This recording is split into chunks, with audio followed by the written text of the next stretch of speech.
What's up, gaming heroes? Welcome back to another awesome World of Warcraft video. Today's video is simple, easy gold farms for people who don't do gold making or gold farming at all. This is going to be targeted for you. If you're a heavily focused gold farmer and all you like doing is gold farming, this might not be for you. This is for those PVEers, those raiders, those mythic pluses, those PvPers who need a little bit of gold to buy their consumables, enchant and things like that. Okay, so we're going to dive into the easiest gold farming you can possibly do in the War Within right now. Let's go. First of all, I've got linked in the description and the comment section this free guide for all of the various strategies we are using right here. It's going to have absolutely everything you need. And if you want just a written version of basically what I've said, then there is a written version right here, covers all the gold farms, and you don't need to do anything other than just go to the hyperlink. It's completely free. So enjoy that. The first strategy I would say you should follow if you're a PvE or PvP player and all you want to do is something really basic, really simple, pick up mining and herbalism and just fly around the ringing deeps and very simply follow this route or a route similar to this and just pick up all of the ore you see, all of the herbs you see, and sell them on the auction house. It's quite that simple. Now, one thing in the War Within is knowledge points are really, really important. So I do suggest if you have any interest in making extra gold in this profession to go ahead and find your knowledge treasures and maybe get the weak aura, which will tell you all of the various knowledge treasures and various ways to get extra knowledge points for your professions by just having that week, or you just open it up and it'll tell you exactly what you're missing for the week and you just follow it and do exactly what it tells you to do. That easy. Then you want to assign your knowledge points into whichever one you think is best. For mining, I personally like to start with mining fundamentals because it allows you to mine whilst you are mounted. This is just generally really useful. Then for herbalism, I personally like to go for botany because it allows you to stay mounted whilst you are herbing. Always useful, but it's entirely up to you what you go for. At this point in the expansion, you got so many knowledge points that you can pretty much go for absolutely everything, as I've pretty much got for my mining and my herbalism. The amount of gold that you can make from just mining and herbalism is around 40 to 50k, depending on how efficient you are. If you've got good knowledge points, you could see about 50 to 60k per hour. But if you aren't very good at knowledge points and you haven't got very many, you're going to be looking at the low end of 10 to 30k an hour maximum until you do start to get some more of those knowledge points. And it's the same for skinning. If you want more from your skinning, then you're going to need to go for your higher knowledge points, as just in general, that's going to make you the most gold.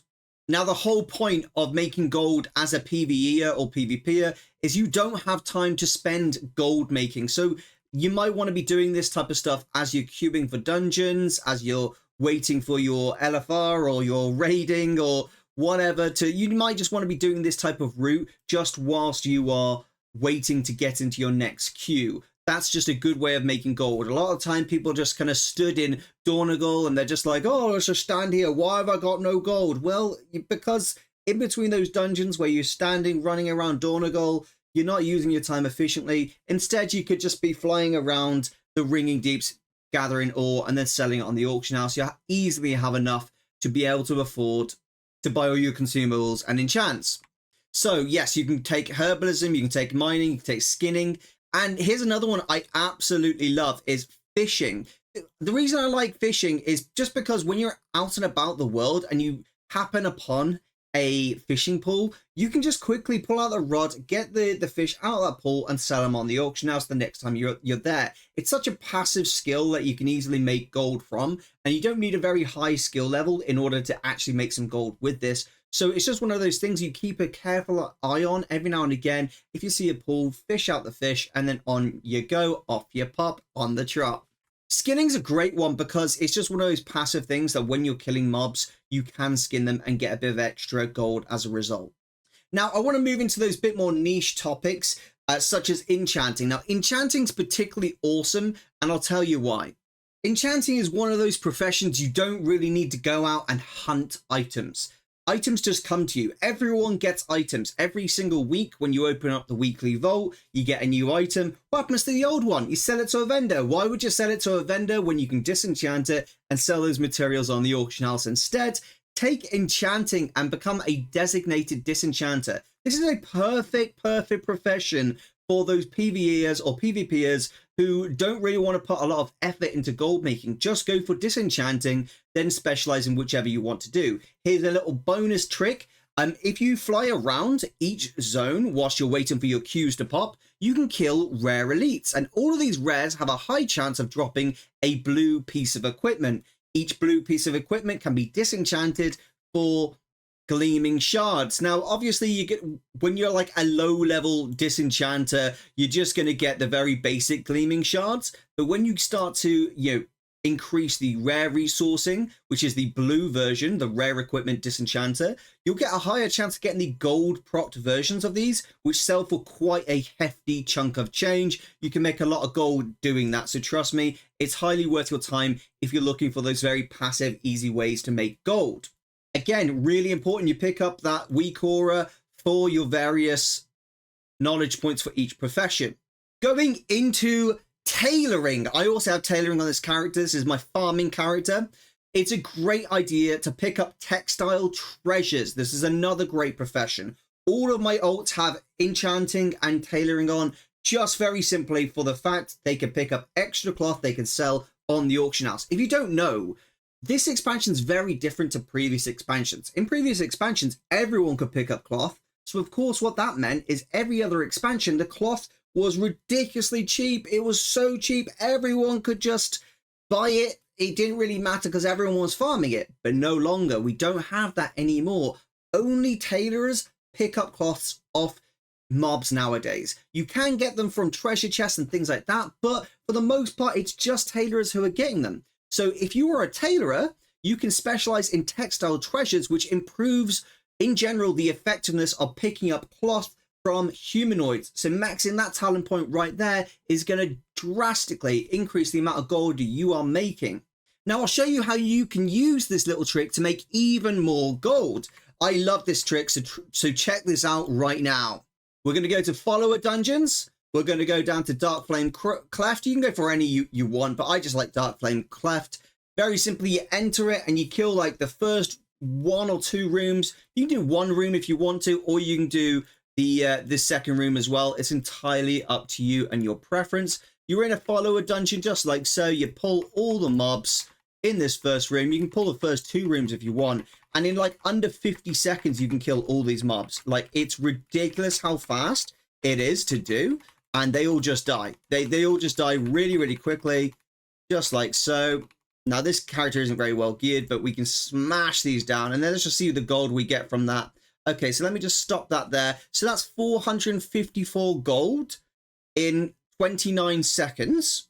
If I wanted to go through into the next room and do the next room, I could. Then very simply, I just leave that group and I re-queue for the same group and I do the exact same thing again. This is a great strategy if you're waiting around for your friends who are taking the mickey, getting that Mythic Plus group together, getting that raid group together. You just do like 3 or 4 of these for a bit of extra change on the side and boom, bang, ping. You're going to be maxed out very quickly, my friends. Very quickly indeed. And it's so easy to do this. I do this actually whilst leveling on my ults as well. It's really fun. I do expect this strategy in the future to be nerfed, if I'm dead honest with you, so do just bear that in mind. Do test it out, but generally look at that. It's just ridiculous how easy it is to make gold with this strategy. Tailoring and disenchanting is a brilliant way for those PvEers and PvPers just to get that extra gold as they're out in the world doing their typical everyday mundane tasks. Now we could talk about some of the more niche topics, such as the alchemy cooldown build. The alchemy cooldown build is pretty good because it allows you basically to do your daily crafts using alchemy and I can't say this word. Thaumaturgy. Why did Blizzard always make difficult names? Just Blizzard, sometimes I hate you. Anyway, so you want to go ahead and try and pick up thaumaturgy if you can. It's a really good way of just getting that extra passive gold on the side. It's up to you though. This is a bit more niche and it will take a lot more effort than typical other ways of doing it. I really like cooking because cooking is one of those things that everyone picks up meat. Everyone and their dog is picking up meat. So you may as well cook it into meals that you can sell on the auction house. It's just a way of increasing the gold from, you know, a couple gold to maybe 10 to 30 gold per meal that you cook. It's going to be a lot more efficient than just selling the meat on the auction house. The next one is quite a simple one. Do your weekly Awakening the Machine. Each of these chests will drop about 170 to 180 gold each. That's 4 of them. They're super easy to do, and if you pick up the weekly quest just here, you can get some extra gear rewards as well, which is always useful. You can also get your 10 gloves of wax, which does give you extra gear as well, which I really like. So doing that, your 20 rounds with the Awakening the Machine, you will actually get a little bit of gold from this. You'll have you have a little bit of a chance to get some goodies from these chests, which you can sell or potentially use. You obviously get extra reputation with this faction as well, which is always good because they do have certain knowledge points from the renowned vendor right here. Then it brings me on to the next way to make gold is doing just the world quests. There's lots of world quests. There's usually about 4 to 6 per week that you can get, which give you about 800 gold per. And then not to mention things like these flying races as well, which give you additional gold as well. And then you've got your cataloger's disc and you've got your climbing gear as well. Each of these typically give a chunk of change, which is always a good way of making gold. The next strategy is one of my favorites actually, and it's a really simple one just for people who like crafting.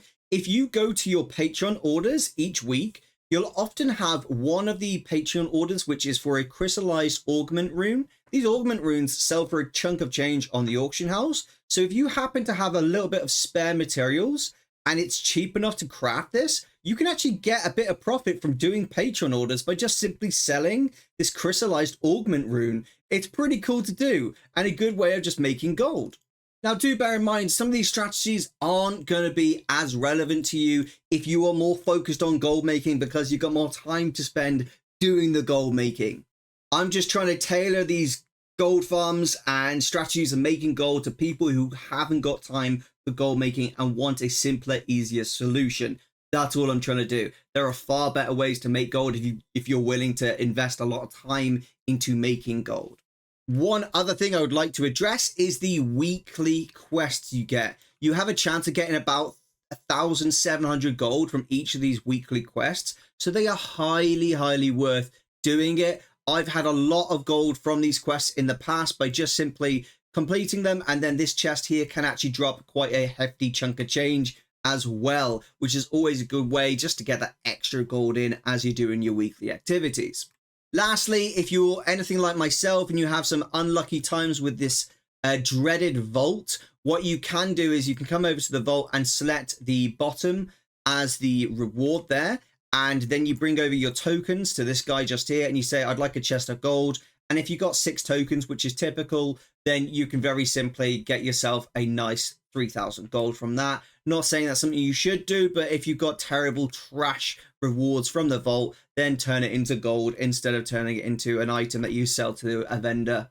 Now, I've spent like the last couple months just writing up guides left, right, and center for those really focused gold makers who like want in like specific builds to make a lot of gold in World of Warcraft, like the engineering parts or the inscription. If you want to do really well with the gold making, you need to go a bit more niche. You need to put a bit more effort. If not, and you're not really feeling putting all that effort in, then go for the simple gold making strategies and follow those because they do really well. I know I've covered some pretty obvious stuff in this video, but I also have covered some niche topics as well, which I hope has helped some of you PvEers and PvPers get a little bit of gold on the side as you're enjoying the game in your own way. Thanks so much for watching, and if you want to get awesome, epic, amazingly cool, sexy gold guides, then check out gaminghero.io. Supporting the Gaming Hero community over on that website does really help myself and my team of writers who endeavor